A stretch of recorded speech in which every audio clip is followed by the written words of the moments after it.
Today, we are diving deep into one of literature's most explosive and honestly tragic figures, Liza Tushina from Dostoevsky's incredible novel Demons. She is just a fascinating bundle of brilliant, dangerous contradictions. So in this explainer, we're going to break down what makes her tick and why maybe she was always destined to self-destruct. And this quote? Man, it just nails the very heart of Liza Tushina. See, she isn't just one or the other. She is both of these things at the same time all the time. And this constant war between her perfect outside and her raging soul, well, that's the engine of her story. It's what makes her so captivating and ultimately so dangerous. Okay, so to really get a handle on the storm brewing inside of her, we first have to look at the calm, polished surface of her life. Because on the outside, Liza is the absolute picture of 19th century high society. I mean, she has everything a person could possibly dream of. Just take a look at this. It's like a blueprint for a perfect existence, right? She's from a noble family, raised in complete luxury. She is brilliantly educated. She's fluent in 4 languages, and she reads literally everything she can get her hands on. She's even got a stable, if maybe a little boring, engagement lined up. By any and all external measures, her life is absolutely flawless. And this is where that perfect picture just completely cracks. Because hiding under that perfect surface is a hurricane. She is totally consumed by this lethal cocktail of pride, a deep, soul-crushing boredom with her perfect life, and this really deep-seated suicidal passion that is just constantly searching for a way out. But, this goes way deeper than just some simple rebellion against being privileged.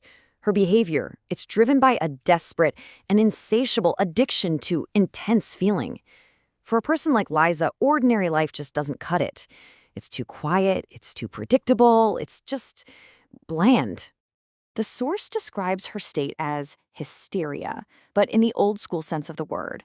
And this slide defines it perfectly. A soul whose feelings are just too big for the body they inhabit. Her emotions are so overwhelming, so volcanic, that they have no choice but to erupt in these fainting fits, this cruel laughter, and just completely reckless behavior. And get this, she even uses her razor-sharp intellect in this chase for sensation. She's not looking for knowledge to find comfort or stability. No, she is hunting for a thrill. So when she hears this rumor that the man she's obsessed with, Nikolai Stavrogin, is secretly married, what does she do? She doesn't investigate quietly. No way. She drives out to his secret wife's little shack at dawn to confront them both, face to face. She's not trying to solve a problem. She's trying to get a fix. And this, of course, brings us to the man who lights the fuse on her self-destruction, Nikolai Stavrogin. He is the perfect target for her obsession, not because of anything he is, but precisely because of what he isn't. The man is an abyss. He is a void. You see, the really crucial thing to understand here is their destructive symmetry. As you can see, she is molten, he is frozen. She feels everything, to the point of combustion, while he feels absolutely nothing. He is a void. Their connection isn't love. It's this terrible mutual annihilation. She looks into his dead, empty eyes and, so tragically, mistakes that emptiness for infinity. And this obsession leads, pretty inevitably, to her final act. Her last day isn't just a series of bad choices. It's the grand finale of her addiction to sensation. It's the final, fatal overdose she's been chasing all along. Let's just walk through this tragic unraveling. First, she finally spends the night with Stavrogin, an act that feels less like passion and more like touching death itself. She wakes up screaming with this horrifying clarity that she has just completely destroyed herself. But does she retreat? No.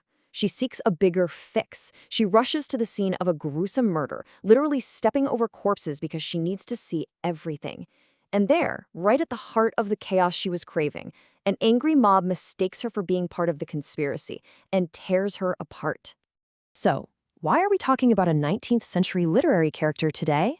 Because Liza's story is a timeless and, honestly, a chillingly modern warning about the dangers of a life without any real meaning. Symbolically, she's described as the burning chandelier of the old aristocracy. And what an image that is, right? She is the beautiful, the brilliant, and the violent end of a dying class. A class that had grown so decadent and hollow that it basically created the perfect conditions for its own destruction. And here is the modern parallel, plain and simple.